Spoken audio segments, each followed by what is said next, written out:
Here's today's Remy Quick Tech Tip TS-037. Today I'm going to be speaking about the 1989 Nissan Maxima. Specifically, we'll be looking at the symptom of a no start condition when parked with the front of the vehicle facing down an incline. So what could be causing this? Well, when the vehicle is faced downhill, there are times when the wiring running between the inhibitor switch and the ignition switch may be stretched too tight. This added gravity and a tight wire loop tie causes an open circuit.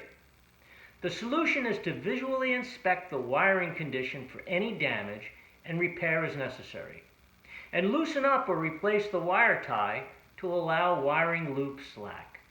That's the Remy Quick Tech Tip, and it's another reason why your next starter alternator should be a Remy.